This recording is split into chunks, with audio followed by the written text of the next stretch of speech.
Thank you, Roy. I want to start off by saying Happy Father's Day.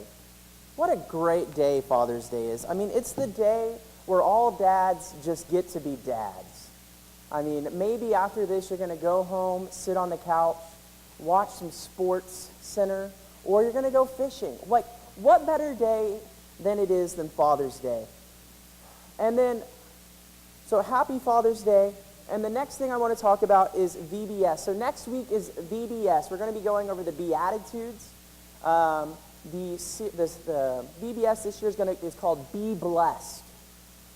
And what a great opportunity you have just to get to step in and step into some kid's life or different children's life, and who maybe do not have the parental figures in their life. So what a great opportunity. So I hope that everyone, if you have time, will sign up to do VBS. I believe there's a sign-up table still at the back. And if there's not, go talk to Jana, and I'm sure she would love to sign you up. Now, to start out, I want to start with the story. Before I get too deep, before I get started, I'd like to start us with a story. So there was a kid. He was about the age of 10 or 11, and he was like all kids who were around the ages of 10 or 11. You know, he was very much the BK mindset, have it your way, or in that case, have it his way. And well, this kid, his dad was going into the hospital to go have a procedure. His dad was a little overweight, and he knew, and he was having all kinds of health problems because of his weight was so much over. Anyway.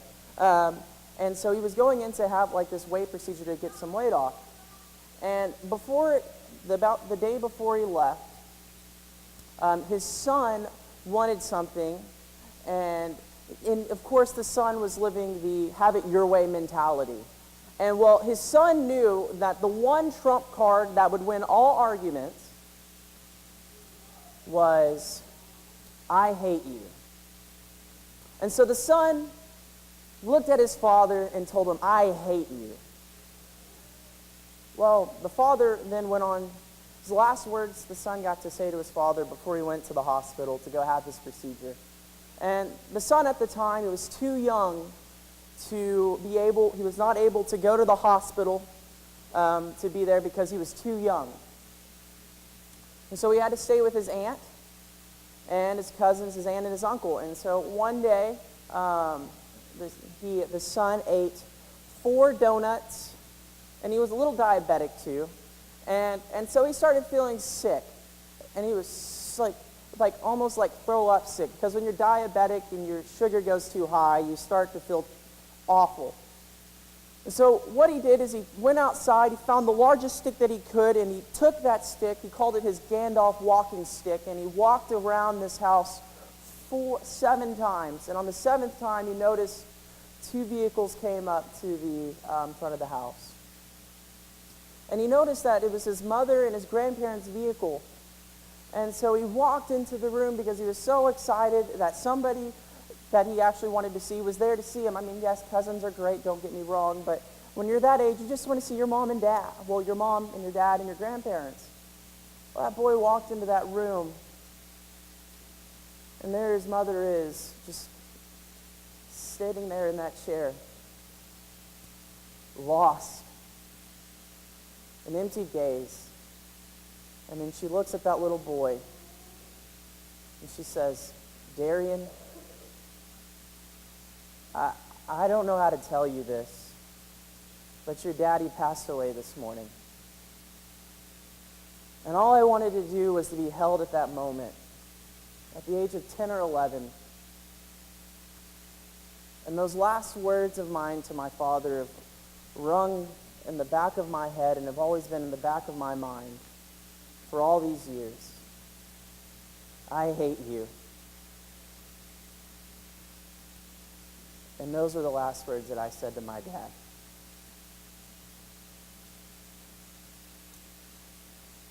And the thing is next week we have VBS, and you have an opportunity to get to step into some child's life who may or may not have a father, who may or may not have a mother, or maybe they do, but they're never there. And you're able to step in and to be that. And I'm so blessed that people have stepped into my life and have decided to be something like a father to me, because I grew up without one. And so my prayer is that you guys decide to step over and sign up and just to be there. And I promise you will be blessed.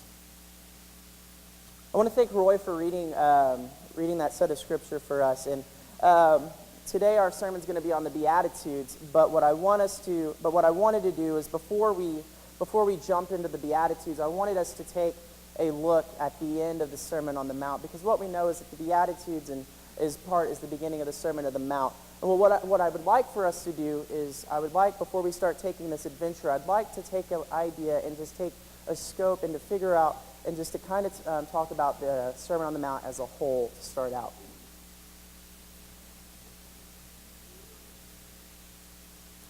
And for a non-believer, the Sermon on the Mount is a hard pill to swallow.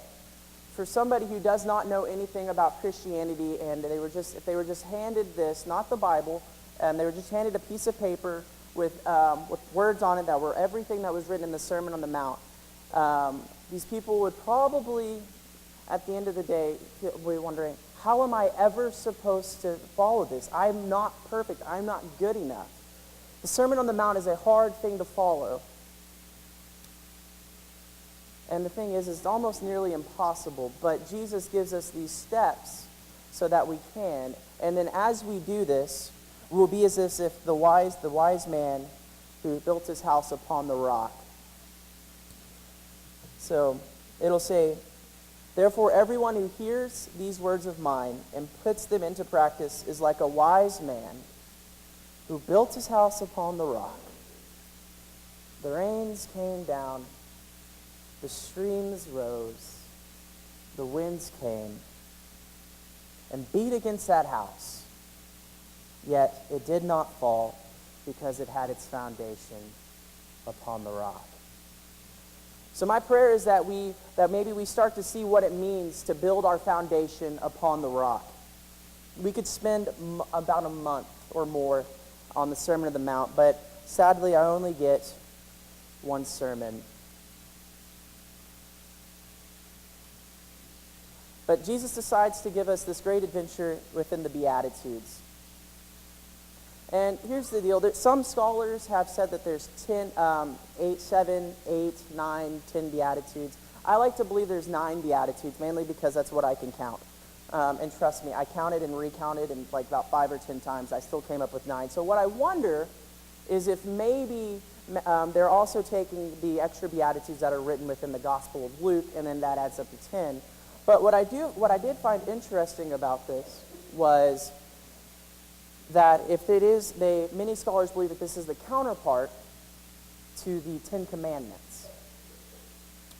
And what's interesting about the parallel of both of these is that each time they both take place on a mount. We know that Moses received the 10 Commandments on Mount Sinai. But I took this out of a book because I thought this was amazing. But it says, these 10 Beatitudes would then present to us not a law that was written on stone, but to the realization of that law, which by the Spirit is written on the fleshly tables of the heart. Man, I love that. And here's what I really deeply, through my study of the Beatitudes, I love the most. What I love about the Beatitudes is in pretty much every way it gives us grace. It's really to me as Jesus is telling me that, Darion, I know these people out here think you're perfect and literally you're the star of everything, but you're not. And you are going to fail and you are going to fall short. But when you do, I'm going to be there to pick you right up. And that's what I love about it the most. And it gives us all hope because we're not perfect. It's similar to a baby walking. When a baby first starts walking, I don't know this for sure because I don't have children, but someday maybe. Lord, pray for the world. When a baby first starts walking, you help it walk, right? and you take it up there, and eventually it starts walking on its own, and eventually it's going to run into walls or something or fall down. Is that correct? And I'm willing to bet whenever your child started walking, you did not go over there and say, "How dare you fall down?" It's like, why can't you walk? No, you praise the child. You're like, "Yes, my child's walking. I'm so excited because it's a great day. Finally, you're not having to carry your child everywhere." And I believe in the same way, that is how God views us when we start walking. Because we're all infants in his eyes. And yes, we will fall short. And when we do, we have a God who's going to say, who loves us enough that he's going to help us back up, and he's going to put us right back on the path. Because he's like, "Look, my child's walking. My child is walking." So now what I want to do is, I want us to start taking a look at these Beatitudes. And I'm going to break them down for us. They'll be on the screen soon. Okay, well, if you're taking notes, the first Beatitude, your first blank will be, it says, "Blessed are the poor in spirit, for theirs is the kingdom of heaven." Blessed are the poor, for theirs is the kingdom of heaven. So the blank would be poor in spirit, and then the first blank that I want you to have, the next blank, it says, it does not, I want us to write down if you're taking notes, it does not have to do with poverty. This does not have to do with poverty. So, what does it mean to be poor in spirit? I want to start by saying what it is not. And one of the best examples I've heard is, let's say you're a non-believer, and you run into God. And you're like, "Oh, me, oh, you," or "Oh, hey," and it's like you don't know what to say, and you go up to God and you're talking to him and you're saying, "God, I'm a good person. I've done some good things in my life, and so I have built some spiritual capital, and I want you to use that to cover all of the problems and everything else that I have, because I'm a good person. I go to church on Easter and Christmas."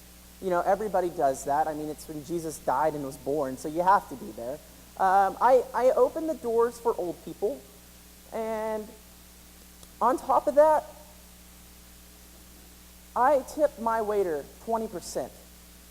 So I'm a good person, God, and so if you could just cover this, that'd be great, because, I'm a good person and I do great things. I don't believe that's what it means. And the second thing, if you're taking notes, it says it means to be spiritually bankrupt. Spiritually bankrupt. And what does that mean? It means that for a lot of us, I believe, we realize that we do not have it all together. If you do, I need to meet you. And we understand that if we come before God, we do not measure up. We do not add up. We realize that we are not good enough. And we say, "Father, I am not good enough to be in your presence. But because of what Jesus did, I am able to be in your presence, and I am able to be accepted. It's nothing that I did. It's everything that he did." And secondly, the next beatitude is, "Blessed are those who mourn, for they will be comforted." The blank there is those who mourn. And this is one of the biggest ones that we need to keep a keen eye out for. And what an awesome thing is that we're in a church full of mourning, and you're also coming into a week where there's going to be kids who you don't know what's going on in their lives, but you get to be there for them.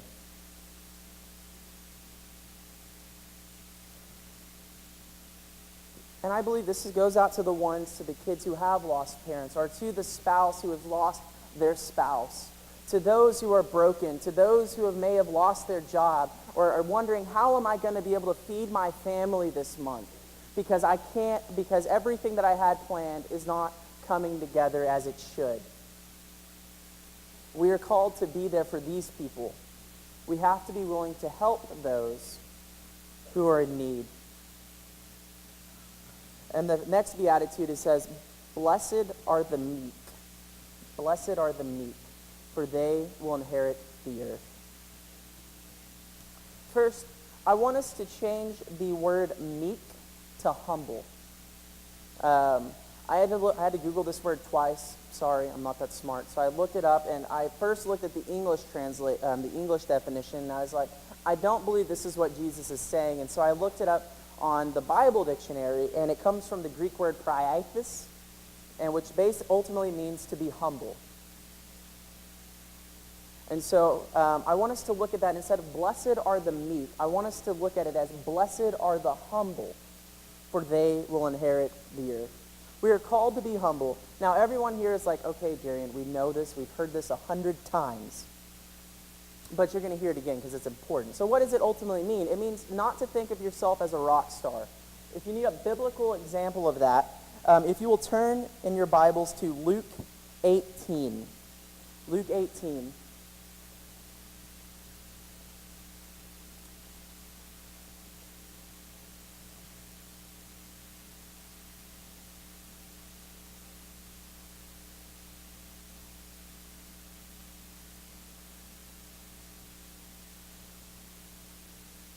Luke 18, starting in verse 9, it says, To some who were confident of their own righteousness and looked down on everyone else, Jesus told this parable.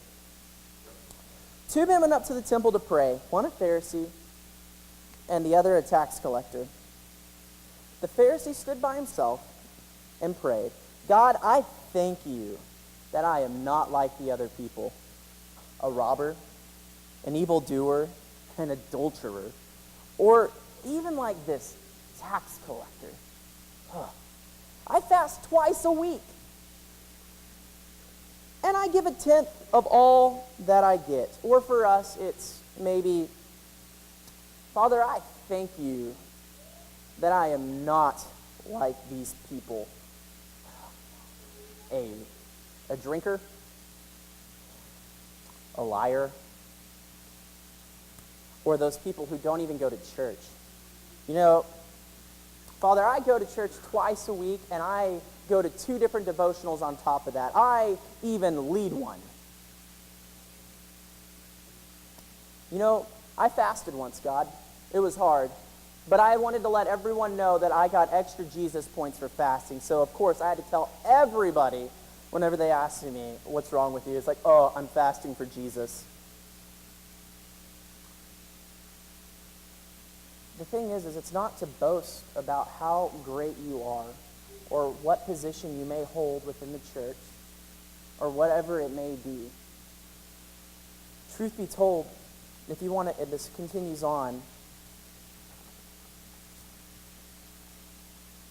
with the tax collector. Continuing on in verse 13, it says, But the tax collector stood at a distance. He could not even look up at God, but he beat his chest and said, God, have mercy on me, for I am a sinner. For I am a sinner. We should not be looking at it to see what is the great reward that I can get. The text continues on to say, basically saying the Pharisee received his reward in full. If you're looking to brag, then you're going to receive your reward in full. But if you're going up before God and the understanding that you're not perfect and that you're not worthy to be before his presence, then you will receive your reward in heaven. It's not for our eyes to see. It's for God's eyes. And the next thing that's coming up is, I believe it is the key to all of the Beatitudes so far.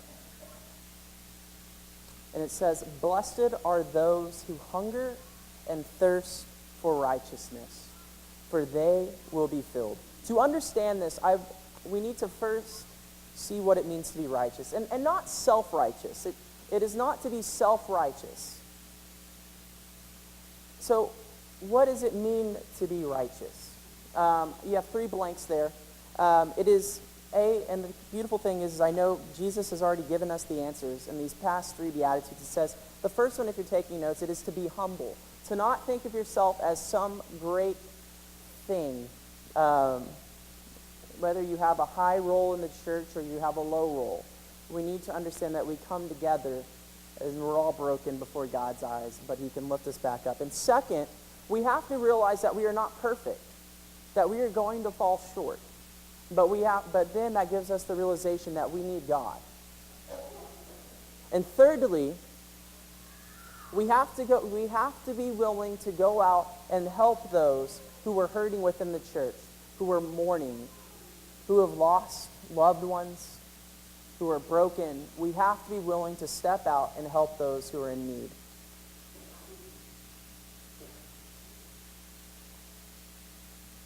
And the beautiful thing is that the thing about the Beatitudes that I love the most is that it's a stepping stone.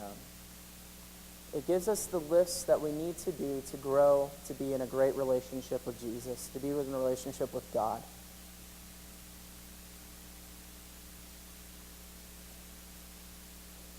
And the thing is that Jesus stands in that doorway of where we are today and where we will be tomorrow. And this is what he says. He says, "Follow me." And he invites us to step through that door.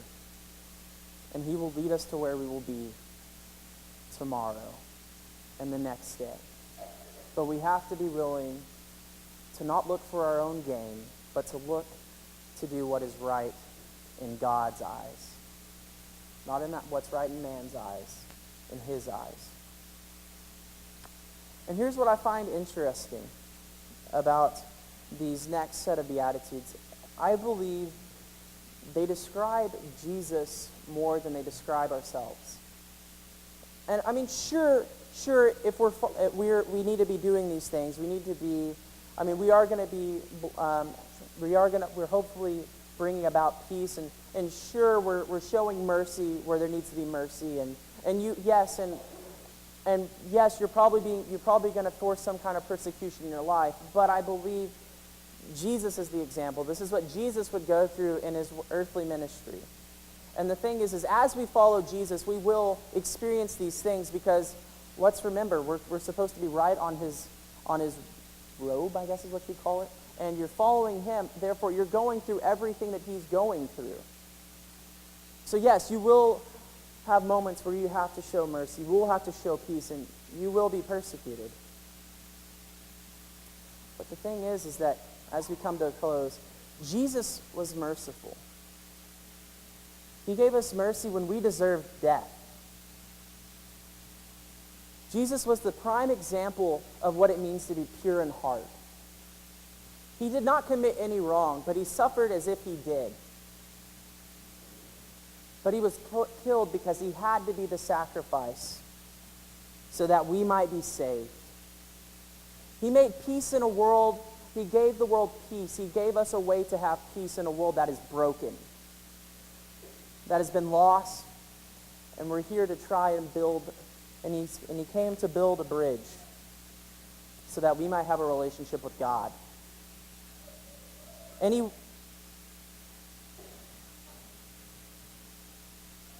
so he would not be condemned. And then he was persecuted. He was condemned for being right before God. He was the righteousness of God, and he was killed. He was insulted. He was beaten. He was spat on, and he was hung on the cross, and he rose again on the third day. For me, for you, and the sins of this world, so that we might be saved. And he gives an invitation. He gives an invitation to everyone in this room and everyone within this world, and he says, "Come to me, and I will give you rest." God sent Jesus so that we might have a relationship with the Father. And maybe today, some of you are in a moment of your life where you're realizing that everything just isn't completely adding up. You've tried to live on your own accord, and you understand that you're just broken, and there's just something that you cannot fix. And I can give you the answer to that the answer to that brokenness is Jesus. And maybe today is the day that you realize that I can't run anymore because he's already come and got me. And maybe today he's calling you to step into a relationship with him through the waters of baptism for the remission of your sins. Or maybe there's a different group in this room. Maybe you realize that I'm a Christian. I was baptized. I go to church. And yet for some weird reason, I still feel lost. I'm still broken. And I need help. That's why God gave us the church. That's why he gave us the body of Christ, so that we might have people that we can go to when we are hurting. And well, the sad thing is within the church, we think we have to have this mask on. This mask that says that I've got it all together. Well, I'm here to tell you that was never the goal. That was never the intention of the church. The church is a family. And my prayer is if you are broken, you take off your mask and you come and find healing. That this church, I know without a shadow of a doubt that they will be here for you. And we would love to pray for you. We would love to step in your life, and we would love to take that journey with you. But the thing is we can never find out what's truly going on within your life unless you admit to yourself that you are broken and that you need help and that you need love. So my prayer is if that is you, take off your mask. And please, if there's anything that this church can do for you, please come as we stand and as we sing.